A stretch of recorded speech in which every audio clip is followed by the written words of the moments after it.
নমস্কাৰ সকলোকে মোৰ ইউটিউব চেনেল মেথছ উইথ মেথছলৈ স্বাগতম জনাইছোঁ। আজি আমি ভিডিঅ'টোৰ যোগেদি ক্লাছ 9ৰ ত্ৰিকোণমিতি পৰিচয়ৰ এটা খুব গুৰুত্বপূৰ্ণ বিষয় অৰ্থাৎ সাইন, কছ, টেন, কট আৰু চেক আৰু কছেক এই অনুপাতকেইটাৰ ত্ৰিকোণমিতিক যিবোৰ কোণ, সেই কোণবোৰ চাৰ্টখন আমি কেনেকৈ মনত ৰাখিম বা সেইখন আমি কেনেকৈ সহজে বনাই ল'ব পাৰিম সেই বিষয়ে আলোচনা কৰিম। গতিকে সকলোৱে ভিডিঅ'টো স্কিপ নকৰি শেষলৈকে চাই যায়। গতিকে বোলক ভিডিঅ'টো আৰম্ভ কৰোঁ। ক্লাছ 10ৰ যি ত্ৰিকোণমিতিক কোণৰ যিখন চাৰ্ট, সেই চাৰ্টখনত আমাৰ কেৱল মাত্ৰ 5টা কোণৰ কথা মনত ৰাখিব লাগিব। সেইকেইটা হৈছে 0 ডিগ্ৰী, 30 ডিগ্ৰী, 45, 60 আৰু 90। ইয়াৰ ওপৰতো আছে, কিন্তু সেইখিনি আমি জনাটো এতিয়া বৰ্তমান দৰকাৰ নহয়। এতিয়া আমি এই যিখন চাৰ্ট আছে, সেই চাৰ্টখনৰ কাৰণে আমি দুটা ফৰ্মুলা মনত ৰাখিব লাগিব। অৰ্থাৎ এই চাৰ্টখন বনাবৰ কাৰণে আমি দুটা ফৰ্মুলা মনত ৰাখিব লাগিব। সেইকেইটা হৈছে টেন থিটা আৰু চেক থিটা। টেন থিটাৰ মানটো হৈছে সাইন বাই কছ থিটা এণ্ড চেক থিটাৰ মানটো হৈছে 1 বাই কছ থিটা। আমি যদি এই দুটা ফৰ্মুলা মনত ৰাখোঁ, তেন্তে আমি অতি সহজেই এই ত্ৰিকোণমিতিক কোণৰ যিখন চাৰ্ট, সেইখন সহজে আমি বনাব পাৰিম। গতিকে বলকচোন আমি কেনেকৈ বনাম আমি চাই লওঁ। এতিয়া প্ৰথমতে আমি সাইনটোৰ যিকেইটা কোণ 0 ডিগ্ৰী, 30 ডিগ্ৰী, 45, 60 এণ্ড 90 এইকেইটা উলিয়াই লওঁ। উলিয়াবলৈ হ'লে আমি প্ৰথমতে এই 0 ডিগ্ৰীটোক আমি 0 বুলি ধৰিম, 30 ডিগ্ৰীটোক 1 বুলি ধৰিব লাগিব, 45ক 2, 60ক আমি 3 ধৰিছোঁ আৰু 90ক আমি 4 ধৰিছোঁ। এতিয়া গোটেইকেইটাকে আমি 4ৰে ডিভাইড কৰি দিওঁ।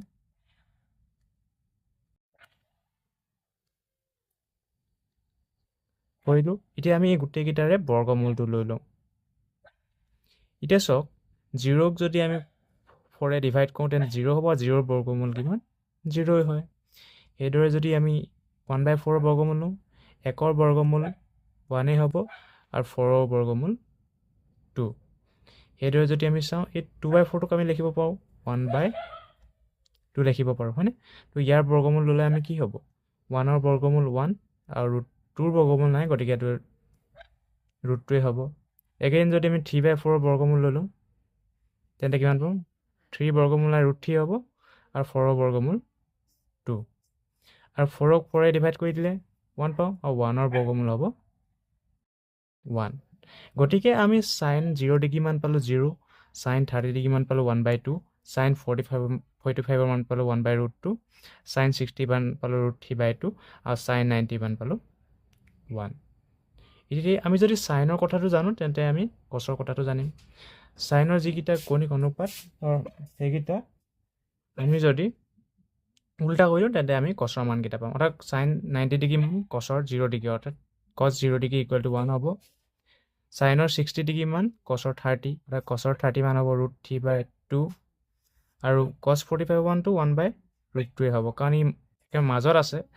সেইদৰে কছ 60 মানটো সাইন 30 মান হ'ব, অৰ্থাৎ সাইন 30 মান 1 বাই 2 আৰু কছ 90 মানটো সাইন 0 ডিগ্ৰী মান হ'ব, অৰ্থাৎ 0।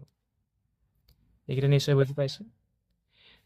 তো এতিয়া আমি যাওঁ 10লৈ। আৰু 10ৰ ফৰ্মুলাটো আছিলে সাইন বাই কছ। তো এইকেইটা অনুপাত লৈ ল'লে আমি 10ৰ মান পাম। অৰ্থাৎ সাইনৰ মান কিমান আছিলে ইয়াত? 0, কছৰ মান 1, অৰ্থাৎ 0 বাই 1 মানে 0 হ'ব।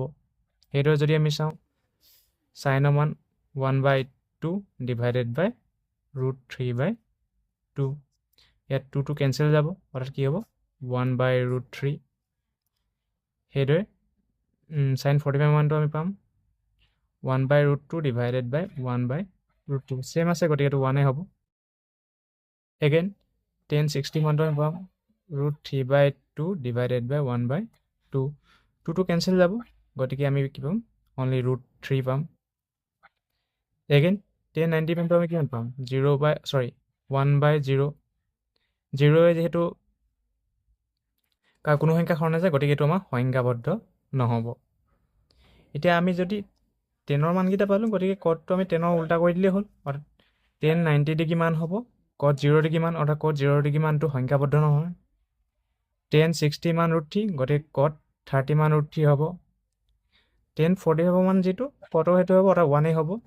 এগেইন 10 30 ডিগ্ৰী মান যিটো হ'ব 1/√3 গতিকে cot 60 মান 1/√3 হ'ব tan 0 ডিগ্ৰী মান 0 গতিকে cot 90 ডিগ্ৰী মান 0 হ'ব অৰ্থাৎ আমি যদি এটা উলটাই দিওঁ তেন্তে আমি তাৰ মানটো পাম এতিয়া আমি সেকলে যাওঁ সেকৰ ফৰ্মুলাটো আছিলে কি 1/cos θ গতিকে আমি প্ৰথমতে 1 টো পাতি লৈছো cos θ মান কিমান আছিল 1 আছিল গতিকে 1/1 ইকুৱেল টু কিমান হ'ব 1 হ'ব আকৌ আমি 1 টো পাতি লৈছো cos θ মান কিমান √3/2 হয়নে আৰু 1 ক যদি √3/2 এ হৰণ কৰিলে আমি কি কৰিব লাগিব উলটাই দিব লাগিব অৰ্থাৎ কি হ'ব 1 into 2/√3 ইকুৱেল টু কিমান হ'ব 2/√3 অৰ্থাৎ আমি হৰণটো পূৰ্ণ কনভাৰ্ট কৰিলে √3/2 টো 2/√3 হ'ব এগেইন যদি আমি চাওঁ cosৰ কাৰণে 1